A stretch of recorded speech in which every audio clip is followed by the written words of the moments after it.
বন্ধুসকল স্বাগতম জনাইছোঁ এটা নতুন ভিডিঅ'ত। আজিৰ ভিডিঅ'টোত মই আপোনালোকক জনাম যে কেনেকৈ যদি আপোনালোকে কোভিডৰ সময়ত ছিজনত ডিব্ৰুগড়ৰ পৰা যদি দিল্লীলৈ যায় তেন্তে কি কি গাইডলাইনছ ফ'ল' কৰিব লাগিব সেইখিনি ক'ম। এতিয়া মই বৰ্তমান আহি পাইছোঁ ডিব্ৰুগড় এয়াৰপৰ্ট, আৰু যদিহে আপোনালোকৰ ভিডিঅ'টো ভাল লাগে, হেল্পফুল লাগে, ভিডিঅ'টোক লাইক কৰিব আৰু চেনেলটো ছাবস্ক্ৰাইব কৰি নিশ্চয় বেল আইকনটো প্ৰেছ কৰিব আৰু ভিডিঅ'টো শ্বেয়াৰ কৰক। চাওক, ডিব্ৰুগড় এয়াৰপৰ্ট আহি পাইছোঁ। আৰু এটা কথা কৈ দিওঁ, ডিব্ৰুগড় এয়াৰপৰ্টৰ পৰা যদি আপোনালোকে বেলেগ কোনো এয়াৰপৰ্টলৈ যায় তেন্তে ইয়াত ক'ভিড টেষ্টৰ প্ৰয়োজন নাই, ক'ভিড টেষ্ট নালাগে। কিন্তু যদিহে অন্য মানে ষ্টেটৰ পৰা ডিব্ৰুগড় আহে তেন্তে ইয়াত ক'ভিডৰ টেষ্ট লাগিব বা ডবল ভেকচিনেশ্যনৰ চাৰ্টিফিকেট লাগিব। তো এইটো চাওক, আপোনালোকে মই এয়াৰপৰ্টত সোমাইছোঁ। চবতকৈ প্ৰথমতেতো ইয়াত টেম্পাৰেচাৰ চেক কৰিব। টেম্পাৰেচাৰ চেক কৰাৰ পিছত ইয়াত এয়াৰফ'ৰ্চৰ জৱান কেইজনমান আছে। এয়াৰফ'ৰ্চৰ যিকেইজন আছে তেওঁলোকে টিকেটটো চাই ভিতৰত সোমাব দিলে। তো ভিতৰত সোমালোঁ, আৰু এইটো হৈছে ডিব্ৰুগড় এয়াৰপৰ্টৰ ভিতৰৰ চিন। তো ভিতৰত চাবলৈ এনেকুৱা ধৰণৰ এয়াৰপৰ্টটো ধুনীয়া, আৰু ক'ভিডৰ কাৰণে এতিয়া ইমান ভিৰ ভাৰ হোৱা নাই, মানুহ বেছি অহা যোৱা কৰা নাই। তো এতিয়া চবতকৈ প্ৰথম মই যাব লাগিব, মোৰ যিটো লাগেজ আছে সেইটো স্কেনিং কৰিব লাগিব। লাগেজটো স্কেনিং কৰাৰ পাছত মোক বৰ্ডিং পাছ দিব। সেই গোটেইখিনি প্ৰচেছখিনি আপোনালোকক দেখুৱাম কেনেকৈ কৰিছে। মই এতিয়া ষ্ট্ৰেইট গৈ আছোঁ এইফালে, মানে সোমোৱাৰ পিছত লেফ্ট ছাইডটো লৈছোঁ, আৰু এইটো হৈছে স্কেনিং মেচিনটো। ইয়াত মোৰ যিটো লাগেজ আছে, যিটো ট্ৰলি আছে, সেইটো স্কেনিং কৰে। স্কেনিং কৰাৰ পিছত মানে তেওঁলোকে চাই যে ইয়াৰ ভিতৰত কিবা ইলেক্ট্ৰনিক আইটেম আছে নেকি। মানে কি হয়, এয়াৰপৰ্টত যিটো কেবিন, যিটো লাগেজটো থাকে, তাত এই ডাঙৰ বেগটোত যে 15 কেজি য'ত এলাউড কৰে, সেই বেগটোত মানে ইলেক্ট্ৰনিক আইটেমবোৰ থ'ব নালাগে। ইলেক্ট্ৰনিক আইটেম গোটেইখিনি আপোনালোকে কেবিন বেগত থ'ব পাৰিব, যিটো আপোনালোকে কেবিনৰ হেণ্ড বেগটো লৈ যায়। তো ইয়াত বেগটো চিম্পলি স্কেনিং কৰিব। স্কেনিং কৰি পিনে মানে এইফালেদি ওলাই যায়, আৰু তাহাঁতৰ কম্পিউটাৰত সেই গোটেইখিনি দেখা পায় তেওঁলোকে। তো স্কেনিং কৰি বেগটো যেতিয়া মোৰ আহিলে ইয়াত ইহঁতে কি কৰিব, হুক লগাই পিনে মোৰ চেইনখিনি লক কৰি দিব। মানে চেইনটো খুলিব নোৱাৰি, তেনেকৈ হুক মাৰি পিনে চেইনটো লক কৰি দিব। তো এতিয়া চাওক, চেইনটো এইটো হুক কৰিবলৈ এনেকৈ প্লাষ্টিকৰ হুক থাকে, এইখিনি ব্যৱহাৰ কৰিছে। সেইটো লগাই পিনে আৰু চেইনত টেগ এটা মাৰি দিব। এইটো টেগটো মানে কি, মোৰ বেগটোৰ মানে এইটো চিন হয়, মানে বেগটো মোৰ বুলি চিন এইটো। তো এতিয়া মই গৈছোঁ বৰ্ডিং পাছৰ কাৰণে, মানে এই বেগটো ৱেইট কৰিব। তো ইণ্ডিগ'ত যেনেকৈ মোৰ ফ্লাইটটো ইণ্ডিগ'ৰ টিকেট আছে, তো ইণ্ডিগ' কাউণ্টাৰত মই যাম। তো যিহেতু অকল ইণ্ডিগ'ৰে কাউণ্টাৰ এতিয়া চলি আছে, তো ইণ্ডিগ'ৰ কাউণ্টাৰত মই গৈ পিনে বেগটো মোৰ ওজন কৰিব, আৰু ওজন কৰাৰ পিছত মোক বৰ্ডিং পাছটো ইয়াতে দিব। আৰু ইয়াৰ মাজতে মই কৈ দিওঁ আপোনালোকক, ৱেব চেক ইনটো যে মানে ইণ্টাৰনেটৰ মাধ্যমেদি ৱেব চেক ইনটো কৰিব লাগিব ইণ্ডিগ'ৰ ৱেবছাইটৰ জৰিয়তে। যদি আপোনালোকে ৱেব চেকিং নকৰে তেন্তে ইয়াত 200 টকা এক্সট্ৰাকৈ দিব লাগিব। তো মই বৰ্ডিং পাছ যিহেতু পাই গ'লোঁ, বৰ্ডিং পাছ পোৱাৰ পিছত এতিয়া মই ছিকিউৰিটি চেকিনৰ কাৰণে যাব লাগে। তো ইয়াত চিম্পলি কিবা সুধিব, আৰু সোধাৰ পিছত ইয়াত ছিকিউৰিটি চেকিনৰ সময়ত গোটেইখিনি আপোনাৰ বেগত যি ইলেক্ট্ৰনিক আইটেম আছে গোটেইখিনি উলিয়াই পিনে ইয়াত স্কেনিং কৰিব লাগিব। যিহেতু মই ইয়াত গোটেইখিনি বস্তু উলিয়াই স্কেনিং কৰিলোঁ আৰু ভিতৰত সোমাই গৈছোঁ। ভিতৰত সোমোৱাৰ পিছত ইয়াত আপোনালোকে পাব কেণ্টিনত খাবলৈ বস্তু আছে। আৰু এইটো হৈছে ডিব্ৰুগড় এয়াৰপৰ্টৰ গ্ৰাউণ্ড ফ্ল'ৰৰ এৰিয়া, যিটো ছিটিং এৰিয়া হয়। কিন্তু মোৰ যিহেতু টিকেট আছে 3 নম্বৰ গেটৰ পৰা, 3 নম্বৰ গেটটো ওপৰত আছে।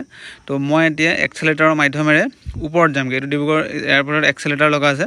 তো এক্সেলেটাৰটো উঠি পিনে মই ওপৰত যাম। 3 নম্বৰ গেটৰ পৰা আছে মোৰ ফ্লাইট।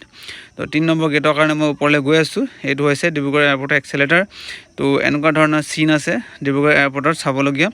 তো এতিয়া ওপৰত গৈ পিনে ৱেইট কৰিম, কাৰণ ৱেইট কৰাৰ পিছত যেতিয়া এনাউন্সমেণ্ট কৰিব বৰ্ডিং পাছ স্কেনিং কৰিবলৈ, তেতিয়া সেইটো সময়ৰ কাৰণে মই জাষ্ট চিম্পলি তাত গৈ বহি পিনে ৱেইট কৰাটোৱে ভাল হ'ব।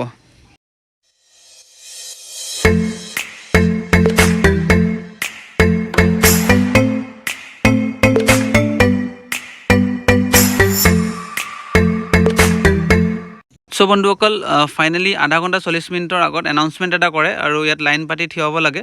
ফাইনেল স্কেনিং হ'ব আমাৰ বৰ্ডিং পাছটো ইয়াত চেক কৰিব।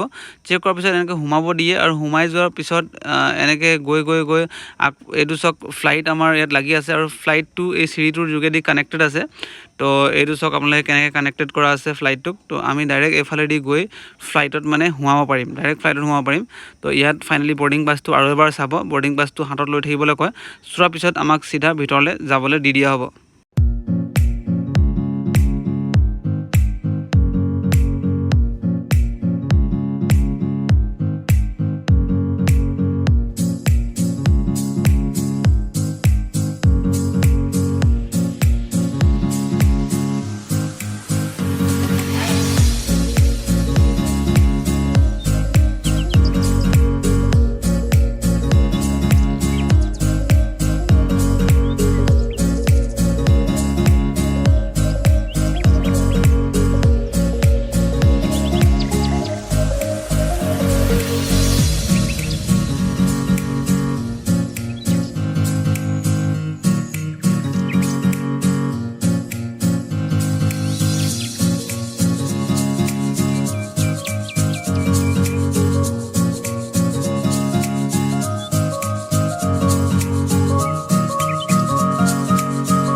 সো বন্ধুসকল ফাইনেলি মই প্লেনৰ ভিতৰত সোমাই গৈছোঁ ফ্লাইটৰ ভিতৰত চাবলৈ অলপ বাছৰ নিচিনা ফিলিংটো আহে কাৰণ ছিটখিনি তেনেকুৱাই লাগে তো ফ্লাইটত সোমোৱাৰ পিছত নিজৰ ছিটটো চাই মই বহি ল'ম বহাৰ পিছত লাগেজটো মই ওপৰত থৈ দিম মোৰ বেগটো তো ফ্লাইটটো যেতিয়া বহি যোৱাৰ পিছত গোটেইখিনি যেতিয়া এভৰিথিং অ'কে হৈ যায় তেতিয়া ফ্লাইটটো উৰোৱা সময়ত ফ্ল'ৰত তাৰমানে পকাতে বহুত স্পীডত আগতে পকাত চলাই লয় এইটো আৰু পকাত স্পীডত চলোৱাৰ পিছত তাৰমানে ফ্লাইটটো মানে উৰুৱাই মানে আগতে মানে মেবি মোৰ আন্দাজত 150-160 মানৰ স্পীডত এইটো মানে পকেট চলাই লয় তাৰপিছত এইটো উৰুৱাই তো কেনেকৈ উৰুৱাই গোটেই কমপ্লিট আনকাট এইটো চাই লওক তাৰপিছত আপুনি গম পাব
সো বন্ধুসকল ফাইনেলি মোৰ ফ্লাইট দিল্লী এয়াৰপৰ্টত লেণ্ড কৰিব লৈছে কথা এটা কৈ দিছোঁ ডিব্ৰুগড়ৰ পৰা দিল্লীলৈ আহোঁতে মোক দিল্লী এয়াৰপৰ্টত একো ক'ভিড টেষ্টৰ ৰিপৰ্ট নালাগে বা ভেকচিনেশ্যন চাৰ্টিফিকেট নালাগে কিন্তু আপোনালোকে দিল্লীৰ পৰা ডিব্ৰুগড় যেতিয়া যাব তাত আপোনালোকে ডাবল ভেকচিন যদি লৈছে ভেকচিনেশ্যন চাৰ্টিফিকেট দেখুৱাব লাগিব আদাৰৱাইজ যদি নাই লোৱা এটা ভেকচিন লৈছে তেন্তে আপোনালোকে RT-PCR টেষ্ট কৰাব লাগিব 250 টকা দি পিনে সেইটো মাষ্ট মানে কম্পালচৰি তো অকল মাস্কটো ইয়াত পিন্ধি থাকিব লাগে দিল্লীত এইটোৱে আৰু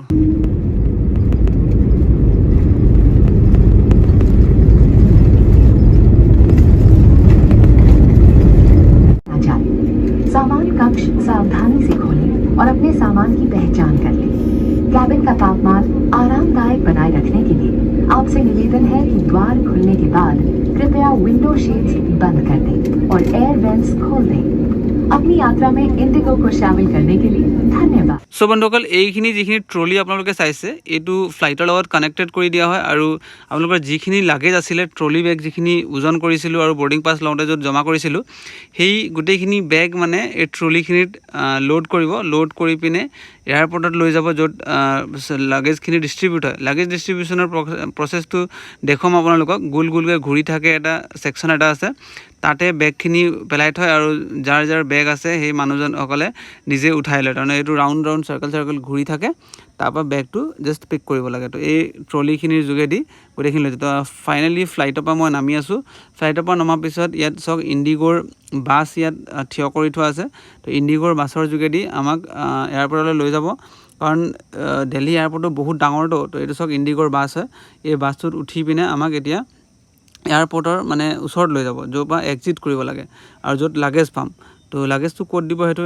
এইটো চাওক আপোনালোকে লাগেজটো এনেকৈ ঘূৰি আছে গোল গোলকৈ এই ছেকশ্যনটো আৰু ইয়াতে বেগটো থৈ দিয়ে আৰু বেগটো ঘূৰি ফুৰে এনেকৈ আৰু চাৰিওফালৰ পৰা মানুহ থিয় আছে তো যাৰ বেগ যেতিয়া পাব তেতিয়া সিহঁতি কালেক্ট কৰিব চাওক এনেকৈ ধৰণৰ বেগটো এনেকৈ গোল ঘূৰি থাকে তো যেতিয়া আপুনি বেগটো চাব জাষ্ট একো কৰিব নালাগে চিম্পলি বেগটো কালেক্ট কৰি ল'ব লাগে চ' এতিয়ালৈকে যদি আপোনালোকে ভিডিঅ'টো ভাল লাগিছে লাইক এটা নিশ্চয় কৰি দিব কাৰণ ইমান কষ্ট কৰি ভিডিঅ' বনাইছোঁ আপোনালোকৰ কাৰণে যাতে ক'ভিডৰ ছিজনত আপোনালোকক একো কষ্ট নহয় সো ফাইনেলি মোৰ যেতিয়া বেগ আহিব লাইভ এইটো চাওক মোৰ বেগটো আহিব হৈছে এইটোহে হয় মোৰ বেগ তো বেগটো মই জাষ্ট কেনেকৈ চিম্পলি উঠাই ল'ম ইয়াত একো ৰকেট চায়েন্স নাই একো ইয়াত নিয়ম নাই ৰুল ৰেগুলেশ্যন নাই জাষ্ট বেগটো লৈ পিনে আপোনালোকে নমাই দিব লাগে তাৰপৰা যেনেকৈ ফাইনেলি মই ধৰিলোঁ বেগটো ধৰি জাষ্ট ইয়াৰ পৰা নমাই লৈ ফাইনেল ডেষ্টিনেশ্যনলৈ যাব লাগে তো এইটো হৈছে দিল্লী এয়াৰপৰ্টৰ ভিতৰৰ চিন বহুত ডাঙৰ এয়াৰপৰ্ট হয় বহুত ধুনীয়া চাফ চিকুণ আছে এয়াৰপৰ্টটো যদি এই ভিডিঅ'টো ভাল লাগে লাইক শ্বেয়াৰ নিশ্চয় কৰিব চেনেলটো ছাবস্ক্ৰাইব কৰি বেল আইকন প্ৰেছ কৰিব ভিডিঅ'টো শ্বেয়াৰ কৰক থেংকছ ফৰ ৱাচিং